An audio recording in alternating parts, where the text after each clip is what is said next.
시청자 여러분 안녕하십니까? 최근 조선중앙텔레비전에서 방송된 프로그램을 분석해 북에 대한 다양한 정보를 편견 없이, 선입견 없이 바르게 전해드리는 북녘의 하루 김창현입니다.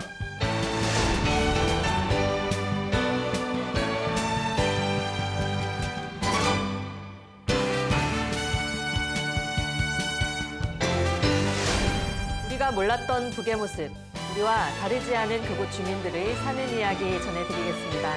북녘의 하루 이은혜입니다.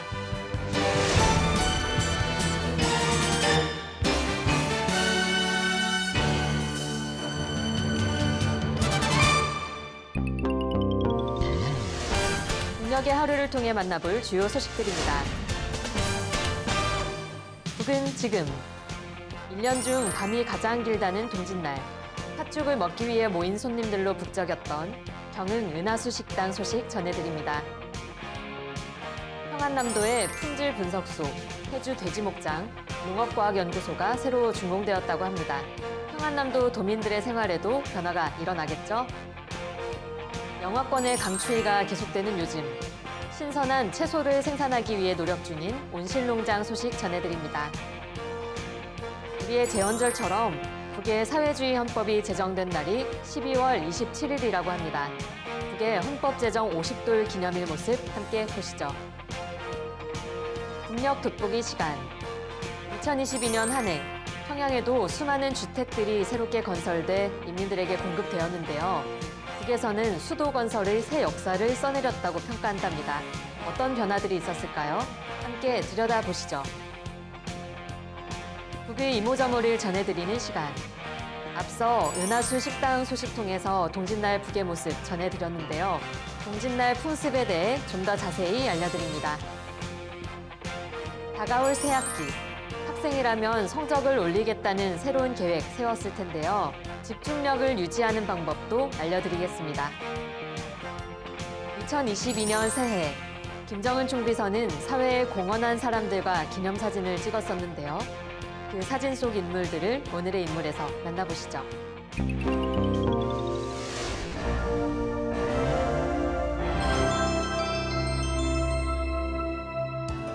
최근 보도된 북의 소식을 전하는 북은 지금입니다. 지난 12월 22일은 동짓날이었죠. 24절기 중 22번째 절기. 1년 중 밤이 가장 길고 낮이 짧은 날이죠. 우리 민족은 예로부터 동짓날에 붉은 팥죽을 써서 먹곤 했는데요. 북에도 그 풍습이 남아있을까요? 북에서도 민족 고유의 풍습이라 하여 동짓날 팥죽을 챙겨 먹는다고 합니다. 동짓날 경흥 은하수 음식점이 특히 팥죽을 찾는 손님들로 북적였다는데요. 과연 그 음식점의 팥죽은 어떤 비결이 있을지 보도로 만나보시죠. 우리 인민들이 겨울철 민속명절로 즐겁게 세우는 동짓날에 팥죽을 쏘아 먹는 동지죽 풍습에는 민족의 고유한 생활 세태가 반영되어 있습니다. 우리 인민들의 생활에 민족적 향취를 더해주며 경흥 은하수 음식점에서는 동짓날에 민족 음식 봉사를 잘해서 찾아오는 손님들을 기쁘게 해주었습니다. 그래서 우리 인민들은 예로부터 연중에 낮이 제일 짧고 다음 날부터는 점차 해가 길어지는 동짓날을 한 해가 시작되는 날이라는 뜻에서 자군설이라고 하면서 이 날을 민속명절로 세웠습니다. 지금도 사람들은 동지라고 하면 우리의 이 날을 팥죽을 쏘먹는 날로 여기고 있는데 이 동지죽을 먹으면서 한 해를 돌이켜보기도 하고 또 이웃들과 서로 나눠들면서 화목을 도모하는 것은 우리 인민의 오랜 풍습의 하나였습니다. 그래서 매 지방마다 동지죽 만드는 방법은 서로 비슷하지만 찹쌀과 찰소스, 감자를 비롯해서 오그랑이라고도 부르는 새알씨 만드는 재료에서 좀 차이 납니다. 그래서 오늘 우리 식당에서는 찹쌀을 주 원료로 오그랑이를 만들어서 동지죽 봉사를 하고 있습니다. 그리고 팥과 쌀, 오그랑이가 잘 어울려 독특한 맛을 내는 동지죽을 잘 만들자면 이거 불국이, 불조절, 그다음에 저어주기, 이 간을 잘 맞추는 것이 중요한데 여기서도 오그랑이를 어떻게 만드는가에 따라서 동지죽을 잘 쏟는가 못 쏟는가가 수태관계 됩니다. 때문에 우리 식당에서는 동지죽을 이렇게 맛있게 만들기 위해서 옛날부터 내는 전통적인 요리 방법도 연구하고 이렇게 오그라니가 짧게 쌀기란 맛을 내게 하는데 품을 들었습니다. 저 동지죽에다가 시원한 김치를 곁들여 먹으면 동지죽의 구수한 맛이 더 잘 살아나기 때문에 손님들이 구매 맞게 이거 여러 가지 김치도 같이 봉사해주고 또 이게 민족 음식들도 봉사해주니까 손님들이 좋아합니다. 북에서는 새알을 오그랑이라고 표현하네요. 이 오그랑이라는 표현은 마음씨가 바르지 않은 사람을 빗대어 쓰기도 한답니다. 그리고 북의 동지죽 풍습은 2016년 국가 비물질 문화유산, 즉 무형문화재로 등록되기도 했습니다. 남북 모두의 문화가 잘 이어지기를 바랍니다. 다음 소식 전해드리죠. 네, 2022년을 마무리하며 전국 곳곳에서 주요 건설 과제가 마무리되고 있습니다. 황해남도에서도 그 소식을 전해왔죠. 그렇습니다. 먼저 인민 소비품의 질을 높이는 데 이바지할 평안남도 품질 분석소가 준공되었고요. 도 인민들의 식탁을 풍성하게 만들어줄 해주 돼지 목장과 농업과학연구소도 설립되었습니다. 당중앙위원회 제8기, 제4차, 제5차 전원회의 결정을 높이 받들고 나라에 이르는 곳마다에서 중요 대상들이 연속 준공돼서 우리 인민들에게 기쁨을 더해주고 있는 속에 황해남도에서 지역경제 발전과 인민생활 향상에 이바지할 도 품질 분석소, 해주 돼지 목장, 도 농업과학연구소가 련이어 준공됐습니다. 인민생활 향상에서 질제고 사업이 가지는 중요성을 명심한 해당 부문의 일꾼들과 건설자들은 설계와 시공의 요구를 철저히 지키며 앞선 공법들을 받아들여 건설을 일정 계획대로 내밀었습니다. 황해남도 품질분석소 준공식이 현지에서 진행됐습니다. 황해남도당위원회 비서 박영철 동지, 관계부문과 해당 단위의 일꾼들, 정업원들, 건설자들이 준공식에 참가했습니다. 준공식이 끝난 다음 참가자들은 품질 분석서를 털어봤습니다. 해주 돼지 목장 건설을 담당한 시공단위들에서는 축산업의 물질 기술적 토대를 더욱 튼튼히 다질 때 대한 당 정책을 받들고 축사와 단백모기 소식장, 사료 가공실 등 건축 공사를 짧은 기간에 해제꼈으며 군의 포장과 울타리 공사, 나무 심기, 럭지 조성 사업을 잘해서 주변 환경을 일신시켰습니다. 준공식이 현지에서 진행됐습니다. 준공식에서 연설자는 고기 생산을 활성화할 수 있는 물질 기술적 토대를 축성해 놓은 데 맞게 해주 돼지 목장에서는 축산업 발전의 4대 고리를 틀어지고 경영 조직과 관리 운영을 잘해서 당의 축산 정책 관철에서 실질적인 성과를 일으켜야 할 것이라고 말했습니다. 도 농업과학연구소를 먼 훗날에도 손색이 없이 건설할 목표 밑에 자력갱생의 정신으로 부닥치는 애로와 난관을 이겨내면서 혁신적 성과들을 일으켜 나간 돌격대원들의 헌신적인 노력에 의해서 연구소가 현대적으로 개건됐습니다. 도 농업과학연구소를 돌아보면서 참가자들은 지방의 기후 풍토에 적합한 다수학 품종들을 육종해서 더 많은 알곡을 생산할 의지들을 가다듬었습니다. 요즘 참 춥지요. 북도 연일 최저 기온을 기록하며 취해 떨고 있는데요. 이런 추운 날씨에도 신선한 채소를 생산 공급하기 위해 지어진 게 바로 온실 농장이지요. 2019년도에는 첫 대규모 온실 농장이 함경북도 중평리에 건설된 바 있는데요. 올해에는 련포 온실 농장이 지어졌고요. 네, 일각에서는 북이 온실 농장을 지어봤자 전기와 연료 공급이 어려워서 제대로 운영되기 힘들 거다 이런 전망도 존재했는데요. 최근 중평 온실 농장에서는 보란 듯이 연간 채소 생산 계획을 앞당겨 달성했다고 전해왔습니다. 온실 농장 일꾼들의 헌신과 노고, 여러 기술과 비법이 만들어낸 성공이겠지요. 농장을 찾아가 그들의 이야기를 들어보겠습니다.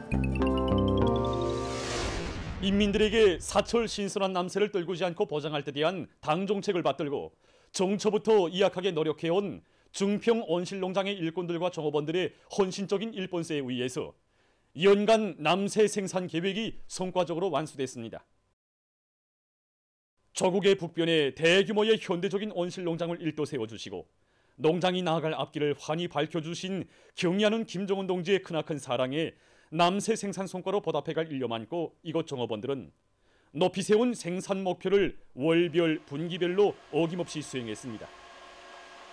온실 남새 농사에서 기본은 종자, 온도, 과학적인 비배 관리가 기본인데 이걸 주선으로 틀어지고 나가면 사계절 남새 농사는 문제 없습니다.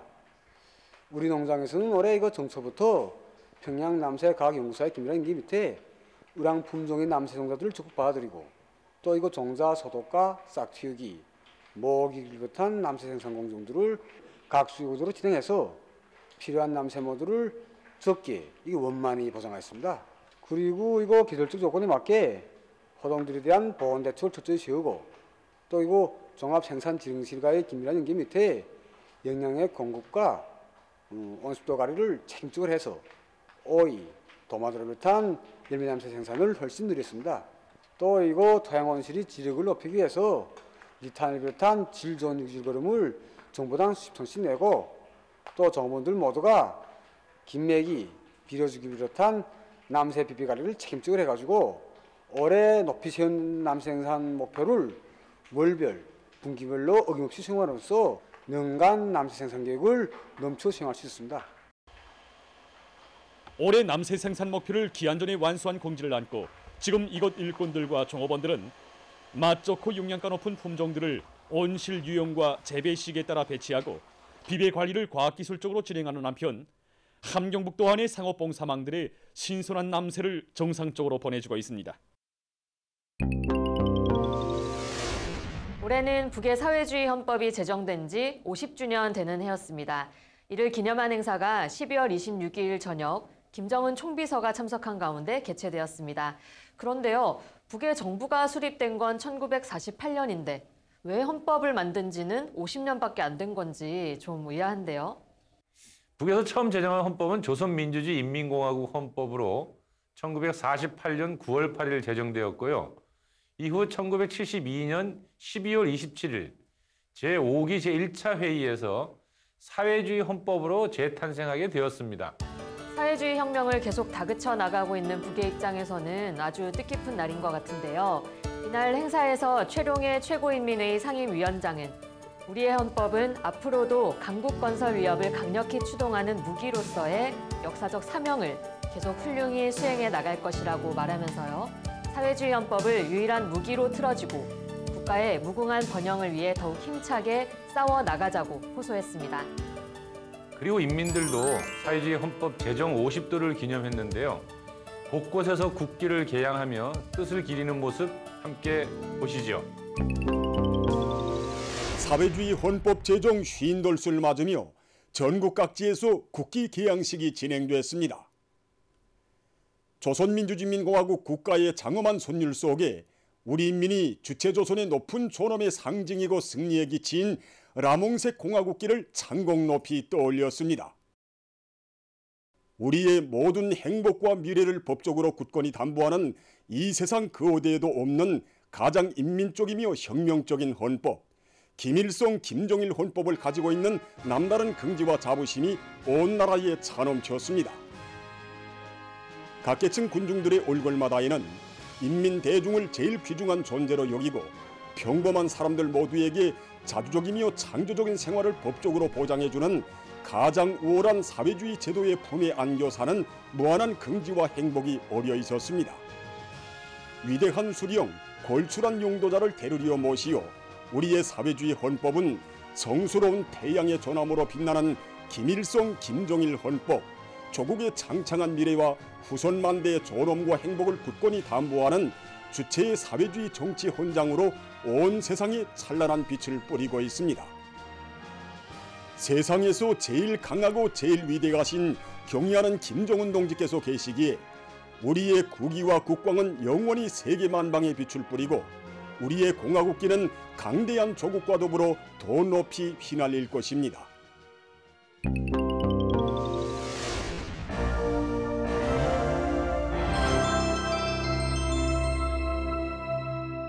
북의 오늘을 구석구석 들여다보는 북녘 돋보기입니다. 북은 2022년을 위대한 승리의 해였다고 규정합니다.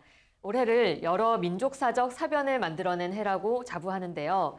2022년 북녘 대형 뉴스를 돌아보는 시간. 농촌 산림집 건설 정책에 이어서 오늘은 변화한 평양의 모습, 평양시 산림집 건설을 돌아보겠습니다. 북에서는 2022년이 수도건설의 새 전기가 창조된 해라고 말합니다.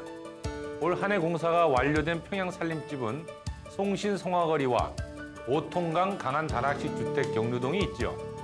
그리고 올해 2월 12일 착공한 화성지구 1만 세대 주택 건설은 마무리 단계에 접어들고 있습니다. 그럼 먼저 2022년 수도건설의 역사를 돌아보는 보도 보시고요. 찬찬히 들여다보겠습니다. 민족사에 특기할 기적적인 사변들과 성과들로 가득 찬 위대한 승리의 해 2022년의 눈부신 여정을 감회 깊이 돌이켜보는 이 시각 온 나라 천만인민은 저국과 인민의 운명을 한 몸에 지니시고 온 한 해 국권 사수, 인민 보위, 거창한 창조대전의 최전방에서 역사에 일찍이 있어본 적이 없는 엄혹한 시련과 도전들을 맞받아 헤쳐오신 경의하는 김정은 동지의 만고불멸의 업적을 가슴 뜨겁게 돌이켜보고 있습니다. 저국과 인민에 대한 끝없는 사랑과 헌신으로 우리의 국위와 국광을 최상의 경지에서 빛내어주신 경의하는 총비서 동지의 2022년의 혁명연구 실록을 다시금 되새겨보면서 우리 인민은 경의하는 총비서 동지의 사상과 로선은 과학이고 진리이며 총비서 동지께서 구상하시면 그것이 그대로 변혁적 실체로 이어진다는 것을 올해에 이룩된 놀라운 사변과 성과들을 통하여 더욱 깊이 절감했습니다.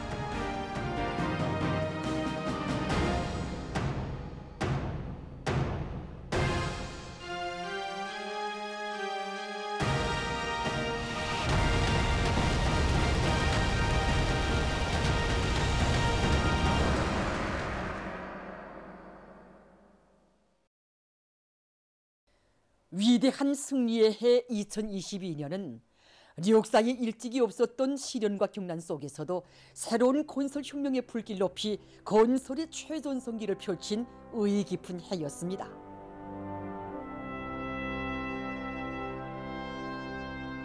조선노동당 제8차 대회가 제시한 평양시 5만 세대 살림집 건설의 첫 실체인 송화거리가 준공되고 수도의 풍치수려한 보통강 기슭에 특색 있는 다락식 주택구가 눈부신 모습을 드러냈으며 화성지구 1만 세대 살림집 건설이 마감 단계에서 추진되고 있는 것은 수도건설의 새로운 전기를 창조하고 우리 국가의 변혁적인 발전상을 온 세상에 시위한 역사적 사변이었습니다. 시대의 기념으로 이렇게 훌륭히 일도선 여기 성화거리를 대할 때마다 한 해 전 평양시 1만시 살림집 건설 착공 시장에 나오시어 위대한 우리 민의 정든 보금자를 펴게 될 이산거리 건설에 땅과 열정을 다 바치자고 열렬히 호소하시던 경의하는 청성지 자유로운 음성이 들려오는 것만 같습니다. 성신 성화지구 건설, 이것은 사실 도전과 장애가 구원되다 혹심하고 여명거리 건설을 시작할 때와도 완전히 다른 형편에서 두 몇 배나 되는 방대한 작업량을 단 시일내에 해적게 하는 방대한 공사였습니다. 하지만 경의하는 청시 동지께서는 다른 건설은 다 조절하는 한이 있더라도 1만 세대 살림집 건설만은 무조건 추진하도록 하셨습니다. 당중앙은 가장 어려운 속에서 보통의 상식으로서는 엄두도 내지 못할 평양시 5만 세대 살림집 건설을 가능할 용단을 내리고 당 제8차 대회에서 새로운 5기능 계획의 중요 목표로 제시했으며 그 첫 실체로 송신송화지구의 1만 세대의 살림집을 일도 세우는 경이적인 기적을 창조했습니다. 경의하는 총비서 동지께서는 평양시 1만 세대 살림집 건설과는 별도로 보통론 주변 강한 지구에 다락식 주택구 800세대를 건설할 것을 또다시 발기하셨습니다. 정말 지난 2021년 한 해만도 무려 4차례나 건설 현장을 찾고 찾으시면서 세상에 없는 화주택으로 세상에 소리 높이 자랑할 만한 사회주의 번화가로 일도새도록 걸음걸음 이끌어 주셨습니다. 여기서 특별히 강조하신 것이 있습니다. 보통강 강한지구 다락식 살림집을 철저히 평범한 근로자들에게 나라를 위해 공로를 세운 사람들에게 당에서 선물로 주는 살림집임을 명백히 하도록 그 방향까지 밝혀주셨습니다. 수천여 건에 달하는 설계 형성안들을 몸소 보아주시고 건설 현장들을 찾고 찾으시며 설계와 시공, 자재 보장을 비롯해서 건설에서 나서는 모든 문제를 최우선적으로 풀어주신 경의하는 총비서 동지의 현명한 용도가 있었기에 문영의 새거리로 일도선 송화거리와 보통강 강한다락식 주택구의 호화 살림집들의 평범한 근로자들과 함께 나라의 제사로 떠받들리는 방성원 문필가 과학자들, 방을 받들어 한생을 묵묵히 바쳐온 공로자들이 보금자리로 펴는 희한한 현실이 펼쳐졌습니다. 수령님께서 계시 전에 저택자리에 노동 대비 와서 이렇게 산다고 한데는 정말 수령님 생각이 너무나도 나서 못 견디겠습니다. 우리 국민들이 이렇게 평범한 사람들이 여기다가 산다는 게 상상이나 할 수 있을 일입니까? 이 배려를 정말 받고 뭐라고 정말 말할 말이 정말 앞으로 더 이런 사람 생존. 불과 1년밖에 안 됐는데 이 천지개벽, 이거 보고 천지개벽이라고 말해야 되지 않습니까? 우리 원수님이 살아가는 것이야. 우리가 어떻게 평범한 노동자 가족이 이런 군대 같은 집을 받을 수 있겠습니까? 정말 고맙습니다.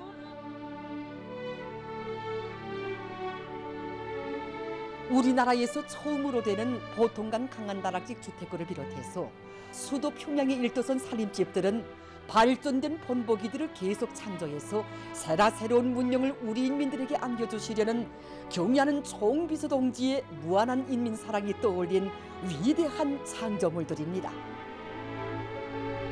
지금은 비록 어렵고 힘들지만 멀리 앞을 내다보면서 훌륭한 건축물을 일도 세워야 한다는 것이 경의하는 총비서 동지께서 내세우시는 건축 창조의 기준입니다.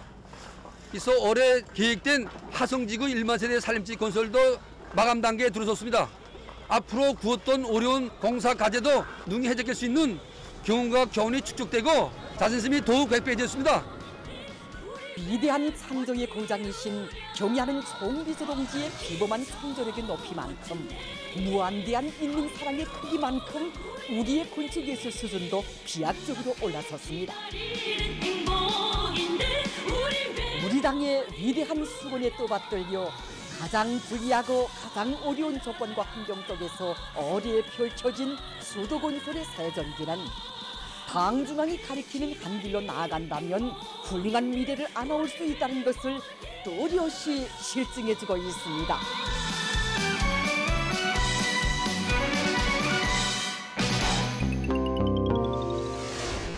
네, 보도에서 뭐랄까요? 자부심이 막 뿜뿜 뿜어져 나오는 것 같습니다.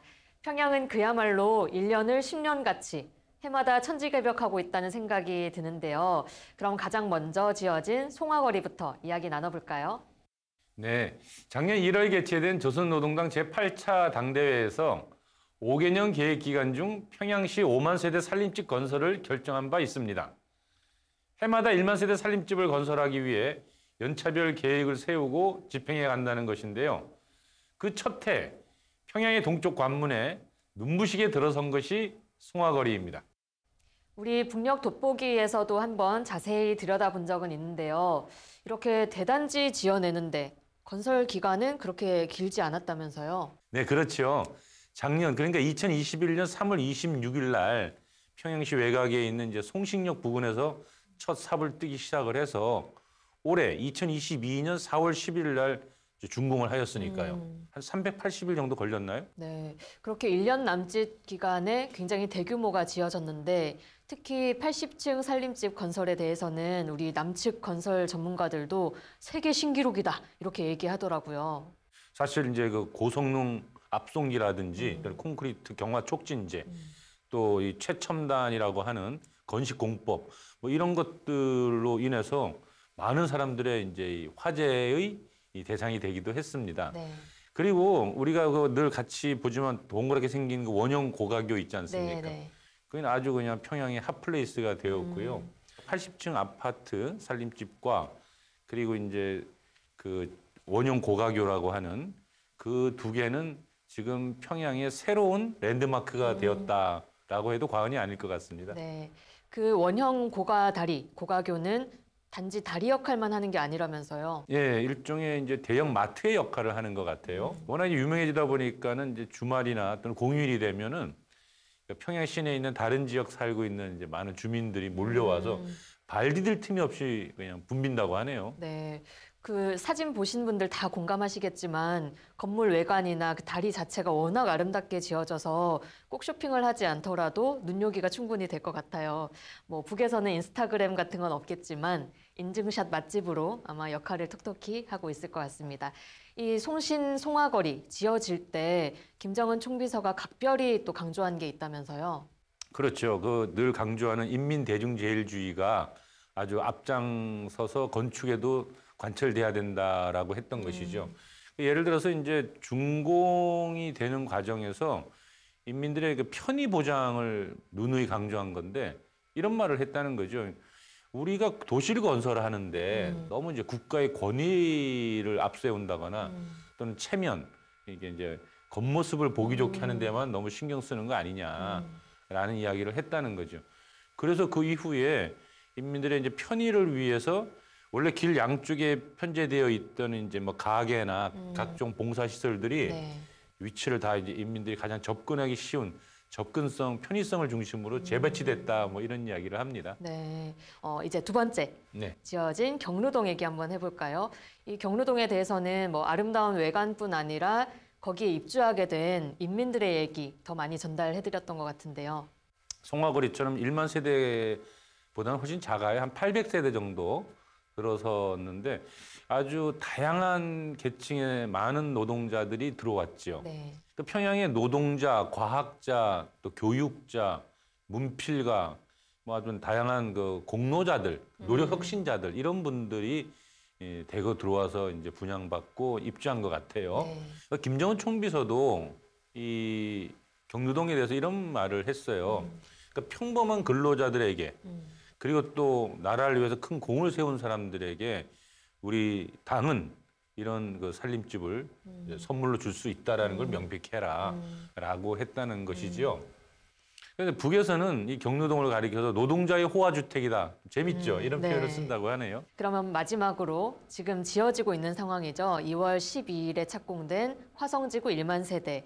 여기는 좀 진척 상황이 어떨까요? 네, 살림집과 공공건물, 또 봉사망 이런 것들에 대한 그 골조 공사는 다 끝이 났고요. 지금 이제 내외부의 마감 공사를 좀 진행 중인 것 같습니다. 그 화성 1만 세대 이 건축 현장에서도 군인들이 가장 앞장서고 있을 것 같은데요. 꼭 군인 아니고도 여러 인민들이 동원되고 있다면서요. 그렇죠. 성중앙기관 일꾼들, 그리고 청년 동맹원들, 직맹원들, 여맹원들 모두 다 이 돌격대 지원해가지고 함께 지었다고 볼 수 있고요. 그리고 화성 전 지역에서 군민 협동 작전을 펼치듯이 대거 달라붙어 일을 했고 또 많은 청년들이 야간 지원 돌격대에서 또 일을 같이 했고 하죠. 그 야간 지원 청년 돌격대 우리 북녘의 하루에서도 얘기한 적 있는데요. 퇴근 후에 건설장으로 다 몰려가서 돌도 나르고 뭐 짐도 짓고 나무도 심고 이런 역할을 한다고 했었죠. 네, 평양 출판인재대학, 한덕수 평양경공업대학, 평양건축대학 등 한 10여 개의 대학생들이 이 야간 지원 돌격대에 이제 함께 결합을 해가지고 이 아파트를 짓는데 큰 힘을 쏟았지요. 네. 그런가 하면 건설 일꾼들이 불끈불끈 힘을 얻을 수 있게 신나는 노래도 불러주고 연설도 하는 경제 선동대들도 아주 한몫 단단히 하고 있다고 합니다. 화성지구 살림집 건설장에서 당중앙의 구상과 결심을 자랑찬 현실로 꽃피우려는 건설자들의 투쟁 요리와 공세적인 진군 기세를 더 거저시키는 경제 선동 활동이 활발히 벌어지고 있습니다.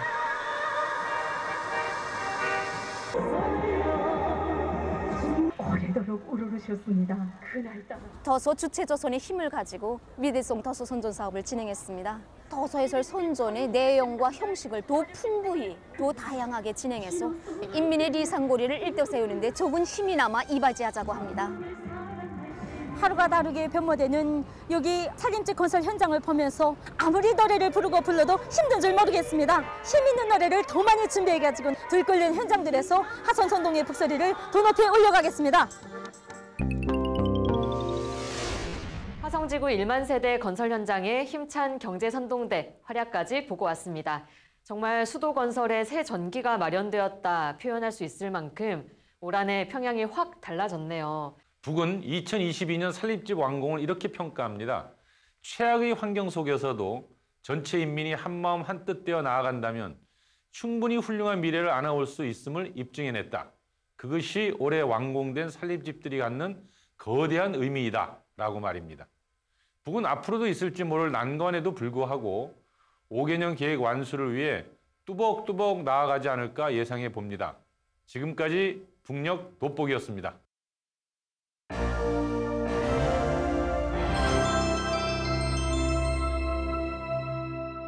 조선중앙텔레비전에서 방영되는 다양한 프로그램을 모아 보여드리는 북이모저모 시간입니다. 오늘도 어떤 흥미로운 소식이 준비되어 있을지 기대하셔도 좋습니다. 앞서 북도 동짓날엔 팥죽을 먹는다는 거 알게 됐는데요. 북이 소개하는 동짓날 풍습 좀 더 자세히 알아볼까요? 우리와 무엇이 같고 무엇이 좀 다를지 함께 보시죠. 우리 인민들은 예로부터 음력 11호를 동짓달이라고 불러왔습니다. 동지란 겨울철에 다도달한 때라는 뜻입니다. 동지는 24절기 중에 22번째 절기로서 한 해의 날들 중에서 낮 시간이 가장 짧고 밤 시간이 가장 긴 날입니다. 하지부터 점차 짧아지기 시작하던 해는 이날부터 다시 길어집니다. 그래서 옛사람들은 태양이 다시 서생한다는 의미에서 이날을 아세 또는 작은 설이라고 부르며 민속명절로 쇠왔습니다. 민간에서는 동지가 음력으로 11월 초순에 돌면 애동지라고 했고 초순이 지나서 돌면 을어동지라고 했습니다. 올해의 동지는 12월 22일, 음력으로 11월 29일로서 을어동지입니다. 동지엔 거울 풍소 팥죽을 되게 끓여 차름차름 담으면 빛깔도 거울시고 꼴을 타서 후루후루 마셔나 보. 집집마다 서로서로 팥죽들을 보내니 백발의 늙은이도 흐뭇이 기뻐하네. 옛 시인이 남긴 시구절을 통해서도 우리 인민들이 오랜 옛날부터 동짓날에 팥죽을 쑤어 먹는 것을 하나의 풍습으로 여겨왔으며 이웃들 간의 오이도 두터이 해왔다는 것을 알 수 있습니다. 그럼 동지죽을 만들어 보겠습니다.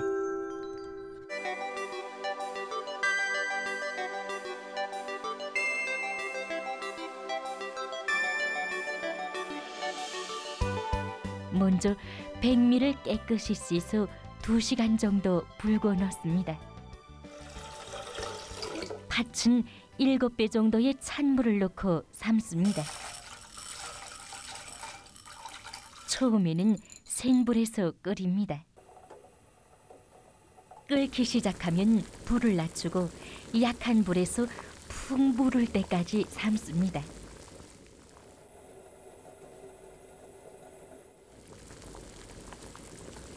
팥을 삶는 동안 새알심을 빚습니다. 동지죽 만드는 방법은 지방마다 거의 비슷한데 새알심을 만드는 재료에서 차이가 있습니다. 력사 자료에 의하면 볼방지대에서는 찹쌀이나 찰수수로 가루를 내서 새알심을 빚었고 함경도를 비롯한 산간지대에서는 감자로 새알심을 빚었다고 합니다. 오늘은 찹쌀가루를 가지고 새알심을 빚겠습니다. 찹쌀가루는 끓는 연한 소금물로 익반죽합니다. 익반죽한 똑반대기를 조금씩 떼내서 직경이 2 내지 2.5cm 되게 동그랭이를 빚습니다.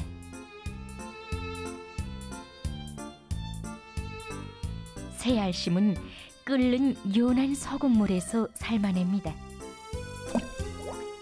이렇게 하면 새알심의 쫀득쫀득한 맛이 더 잘 살아나게 되고 모양도 그대로 살릴 수 있습니다.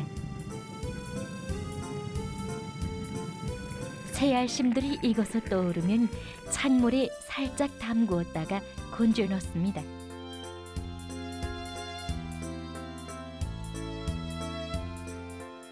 금이 가면서 파달들이 터지면 팥이 푹 불렀다고 할 수 있습니다. 팥이 무르면 한 김 식힌 다음 채로 팥 껍질을 걸러냅니다. 껍질은 먹을 때 깔깔하기 때문에 이렇게 걸러내야 팥죽의 맛을 더 잘 살릴 수 있습니다. 가마에 앙금을 안친 온물과 백미를 넣고 센 불에서 끓입니다. 이때 팥물을 백미의 5 내지 6배 정도 되게 충분히 잡고 서서히 끓여 구수한 맛이 나게 하는 것이 중요합니다. 끓어오르면 불을 낮춥니다. 이때부터는 밑부분이 타붙지 않게 슬슬 저어주면서 뚜껑을 열고 끓입니다.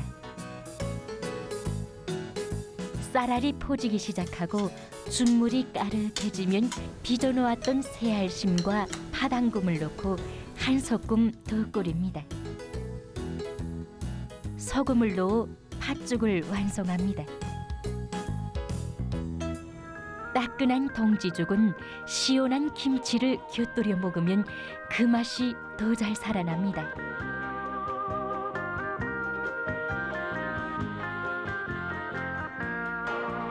(12월의) 추운 날씨를 민족의 독특한 향취로 후덥게 해주는 동짓날. 어느 가정에서나 연년이 쇠여오는 우리의 민속 풍습입니다. 여러분, 민속 명절 동짓날을 즐겁게 보내십시오.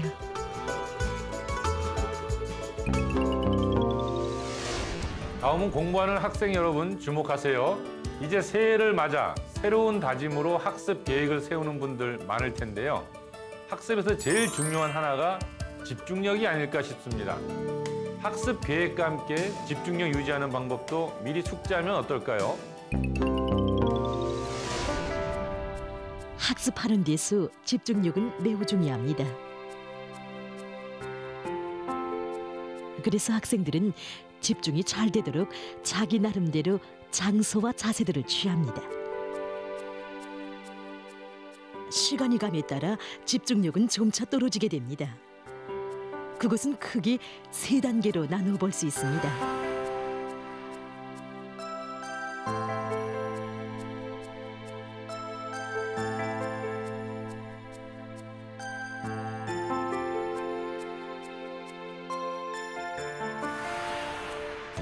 학습해야 할 내용은 아직 많은데 이렇게 집중력이 떨어질 때면 몹시 안타깝습니다. 이때 집중력을 유지하는 비결이 있습니다.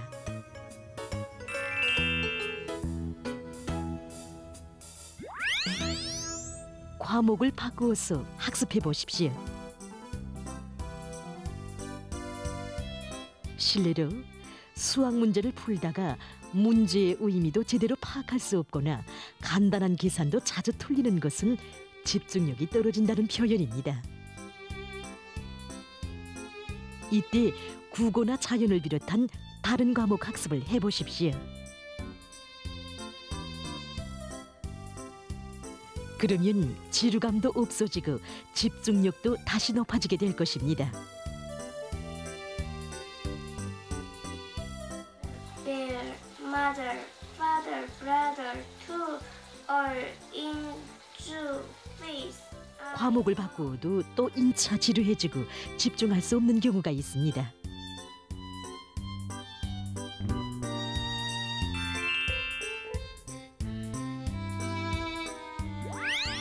이때는 공부하는 장소를 변경시켜 보십시오. 유명한 학자들이 산책을 하면서 사색한 것은 집중력을 유지하기 위해서였다고 합니다.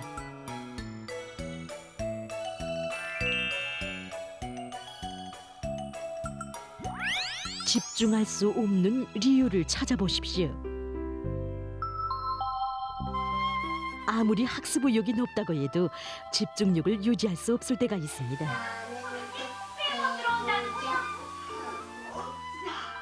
그 원인은 여러 가지가 될 수 있습니다.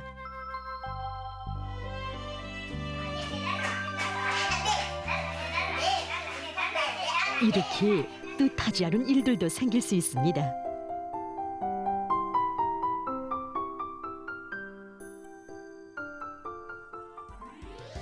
잠깐 동안 공부를 중지하고 집중력을 떨어뜨리는 요소부터 없애십시오.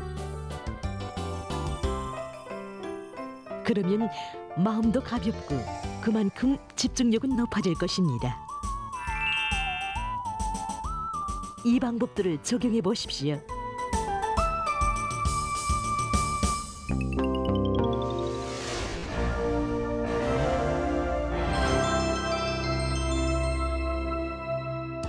북에서 주목받는 사람들의 이야기를 전하는 오늘의 인물 시간입니다. 이제 2022년도 며칠 남지 않았습니다. 한 해를 마무리하며 2022년 첫날을 다시 되돌아보자면요. 그때 북의 여러 노력 혁신자, 공로자들은 새해를 맞아 김정은 총비서와 기념사진을 찍은 바 있습니다. 네, 그들을 보면서 수많은 인민들이 나도 올 한 해 저렇게 열심히 살아야겠다. 나라를 위해 다 바쳐야겠다. 그런 다짐들을 했을 텐데요. 그 영광의 단상에 섰던 사람들이 최근 재조명되었습니다. 어떤 사람들이었나 함께 만나보겠습니다.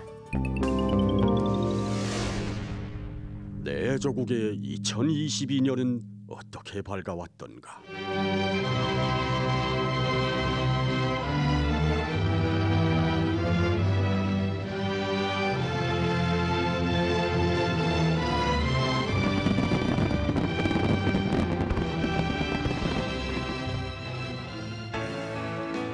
조선노동당 총비서이시며 조선민주주의인민공화국 국무위원장이신 경의하는 김정은 동지께서 당대회 결정관철의 첫해투쟁에서 남다른 공헌을 세운 공로자 노력혁신자들을 금수산 태양궁전에서 만나주시고 뜻깊은 기념사진을 찍으신 혁명활동 소식으로부터 시작됐습니다.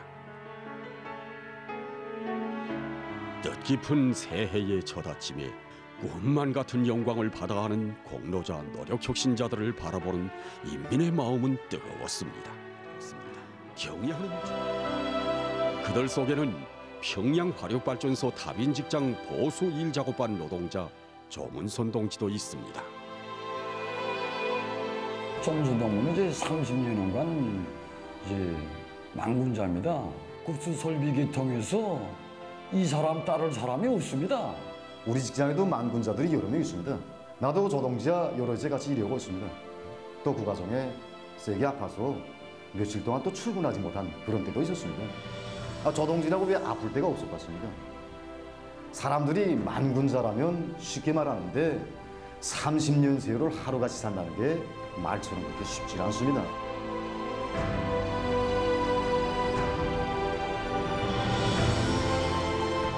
우리 당을 받들어 조문선 동지가 기쁠 때나 힘들 때에나 한 모습으로 변함없이 이어온 출근길. 누구나 예사롭게 여기는 출근길이지만 사실 그 길은 결코 그렇게 평범한 길이 아니었습니다. 티 없이 깨끗한 양심으로 매일매일 한생토록 이어온 그 길은 정명, 충성과 애국으로 빛나는 금지롭고 보람찬 길이었습니다. 그 충성과 애국의 출근길을 단 하루도 더딘 적 없는 만건자들이 새겨가는 하루하루의 실적들이 합쳐져 단위의 실적이 되고 그 단위가 이룩한 성과들에 의해서 우리 조국이 전진하는 것입니다. 영광의 단상의 첫 자리에는 화력발전소의 평범한 만건자가 서 있었습니다.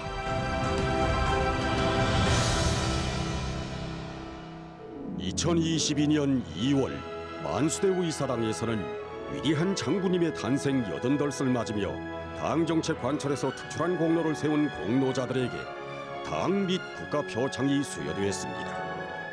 우리 당이 감높은 영예와 애국자 공로자의 고귀한 칭호를 안겨준 사람들은 하나같이 어디서 무슨 일을 하든 오로지 사회주의 조국에 대한 고마움과 열렬한 사랑을 간직하고 안전하 선하 조국의 부강 번영을 먼저 생각하며 애국의 길을 꿋꿋이 걸어가는 사람들이었습니다.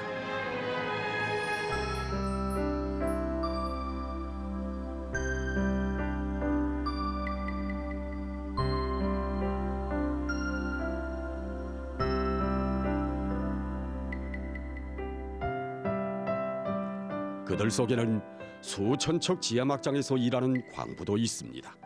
그의 이름은 박영복. 뜻밖의 일로 두 다리를 상하고 한눈마저 실명당한 불편한 몸으로 변함없이 막장을 지켜온 광부. 그가 공은 광부이고 얼마 전에는 사회주의 애국 공로자의 영예를 지녔다는 사실은 많은 사람을 놀라게 합니다. 지금으로부터 한 10여 년 전이었습니다. 북락된 막장에서 우리들을 구원하고 의식을 잃었던 우리 경장동지는 절대로 힘든 일을 해서는 안 된다는 의학적 진단을 받게 되었습니다. 한마디로 말하여 노동력 상실이었습니다. 막장일은 많은 육체적 소모를 요구합니다. 평지길도 제대로 걷기 어렵게 된 다리를 가지고 한눈을 실명당한 상태에서 막장길을 하루와 같이 이어간다는 것은 그야말로 헐지 않은 일이었습니다. 허나 그에게는 막장을 떠받들고 있는 동발목처럼 든든히 버텨주는 마음의 기둥이 있었습니다. 한때는 말썽꾸러기였던 박영복 동지를 꾸준히 교양하고 이끌어 인생의 새 출발선에 세워준 곳은 당조직이었습니다. 때로는 아픔에도 들면서 걸음걸음 보살펴주고 재생의 길을 걷는 그를 두고 누구보다 기뻐하며 보란듯이 내세워주고 혁신자로 떠받들어주던 그 손길. 그 품이 너무도 고맙고 소중했기에 박영복 동지는 정녕 일터를 떠날 수가 없었습니다. 그때가 바로 아마 충성의 70일 전투 때였습니다. 며칠 전에 병이 악화되어서 병원으로 실려갔던 경장동지가 글쎄 아침에 이 막장에 내려와서 작업 준비를 하고 있었습니다. 그러는 그에게 제가 막 작업 공구를 빼앗으면서리 이러다 죽자고 그러는가 하고 말했습니다. 그러는 저에게 당 앞에 다진 결의 목표를 수행하기 전에는 나에게 죽을 권리조차 없다. 그러니 내가 쓰러지지 않게 덕무들이 나를 좀 부축해 주어 하고 말했습니다. 언제인가 무섭게 일하는 경장동지에게 제가 물은 적이 있습니다. 그렇게 일하다가는 몸에 기력이 다 빠지고 땀까지 바닥이 나면 어쩌겠는가 하고 물었습니다. 그러다 경장동지는 조국을 위해 흘린 땀이 없으면 난 죽은 몸이나 같아 라고 이야기하는 것이었습니다. 조국을 위해 흘릴 땀이 없으면 나는 죽은 목숨이나 같다. 이 말 속에 박영복 동지의 숭고한 인생관이 담겨져 있었습니다. 수십 년을 막장에서 일하면서 노동자로부터 소대장, 중대장을 거쳐 갱장으로 일하면서 조국의 부강 번영에 이바지하기 위해 헌신의 구슬땀을 바쳐온 그를 어머니 조국은 공훈 광부로 내세워 주었습니다. 우리 애국가에는 이런 구절이 있습니다. 몸과 마음 다 바쳐 이조선 길이 받으세. 저는 힘들 때마다 이 노래를 자주 부르곤 하는데 그때는 샘이 섰습니다. 2022년 7월 만수교 청양음료점 경리 박목하 동지는 사회주의 애국공로자의 용예를 지녔습니다. 그는 그 어떤 특출한 위훈이나 영웅적 소행의 주인공이 아닙니다. 다만 자기 직업을 끝없이 사랑하며 맡은 단위를 3중 3대 혁명 붉은기 단위로 만들고 인민봉사 단위에서 40여 년간 성실하게 일하고 있을 뿐입니다. 우리 경리 동지는 이야기합니다. 조국을 위해 바치는 국민의 양심에는 결코 크고 작음이란 있을 수 없다. 자기 처소를 내가 지켜선 조국이라고 생각하며 누가 보건 말건 알아주건 말건 순결한 애국의 자국을 남겨야 한다. 그래서 순간을 살아도 하루를 살아도 또 한 생을 살아도 조국에 필요한 사람들, 적에 보탬을 주는 그런 인간으로 살아야 한다고 우리들에게 늘 이야기하곤 합니다. 이 땅에는 수백 수천 가지의 직업과 직종이 있고 그들이 하는 일도 각각이지만 어디서 무슨 일을 하든 노동의 목적과 지향은 오직 조국의 부강 번영과 있다고 생각하며 살아온 여인. 노동의 차이는 있어도 조국을 위한 일에는 결코 크고 작은 일은 없다는 마음가짐으로 40여 년을 인민의 봉사자로 산 방옥하 동지입니다.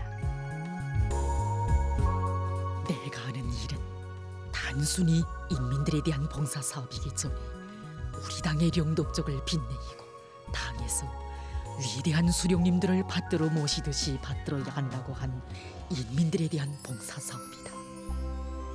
인민을 위한 우리 당의 뜻을 받드는 길에서 현여처럼 충직하게 변함없이 살리라. 그의 가슴 속에 간직된 이 양심의 자각이야말로 방옥하 동지가 40여 년을 인민봉사사업에서 자그마한 탈선도 모르게 한 인생의 좌우명이었습니다. 하기에 그는 자기가 맡은 단위를 시대의 앞장에서 내달리는 3중 3대 혁명 붉은기 단위로 만들었고 만수교 청량음료점은 봉사의 질과 환경을 개선해서 봉사사업에서 좋은 경험을 창조하고 그것을 일반함으로써 경의하는 정비서 동지의 감사를 받아안는 크나큰 영광을 지니게 됐습니다. 사회주의 애국 공로자. 그 값높은 부름은 자기 직업에 대한 열렬한 사랑을 떠나 생각할 수 없습니다. 하기의 어머니 저국은 맡겨준 일터에 대한 애착심을 가지고 향유의 권리 앞에 헌신의 의무를 먼저 놓으며 언제나 인민을 가슴에 안고 자신을 깡그리 바치온 인민의 봉사자를 사회주의 애국 공로자로 영광의 단상에 세워주었습니다. 노력 혁신자, 노력 영웅, 표창 수여자, 사회주의 애국 공로자, 그 이름은 가지각색이지만 그들이 자신의 일에 갖는 애착, 책임감, 성실함은 다 같은 모습이었네요. 우리나라에도 눈에 보이지 않는 곳에서 묵묵히 일생을 다 바친 농민, 노동자, 여러 모습의 국민들이 계실 텐데요. 그 모든 분들께 감사와 존경의 마음을 전합니다. 오늘 순서는 여기까지입니다. 여러분, 올 한 해 북과 조금 더 가까워지셨나요? 앞으로도 있는 그대로의 북녘 소식 여러분께 꾸준히 전해드리겠습니다. 잠시 후 김창현의 한마디가 이어집니다. 끝까지 시청해주세요. 함께해 주신 여러분 고맙습니다.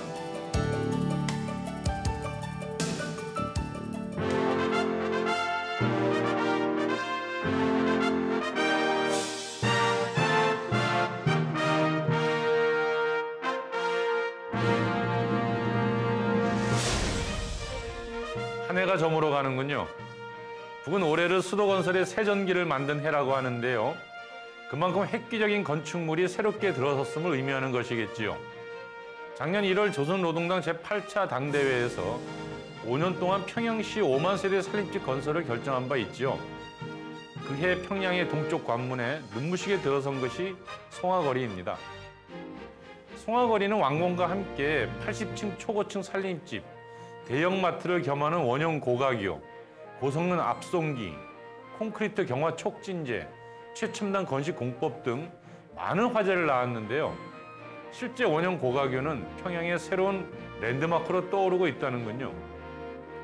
주말이면 송신 송화지구 주민 외에도 평양시의 많은 주민들이 원형 고가교를 방문해서 발 디딜 틈이 없을 정도로 붐빈다고 하니까요.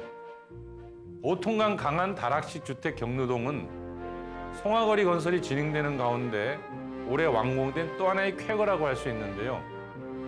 원래 경로동을 지은 터는 김일성 주석 거처였던 곳으로 경치 좋기로 유명하죠. 아름답고 현대적인 경로동은 인민들의 호화주택이라 할 만합니다. 올해 2월 10일 착공한 화성지구 1만 세대 주택 건설은 마무리 단계에 접어들었다고 합니다. 내년 초 준공할 것을 예상하는데요. 이 역시 군인들의 총력전 결과라고 하는군요. 그래서 수도건설의 새 전기를 맞는 평양 시민들의 자부심과 자신감이 클 수밖에 없을 텐데요. 아무리 힘들어도 전 인민이 일치 단결에 뚫고 나가는 그 힘의 원천은 도대체 무엇일까요? 보면 볼수록 놀라운 일이 아닐 수 없습니다. 능력의 하루 김창현의 한마디였습니다.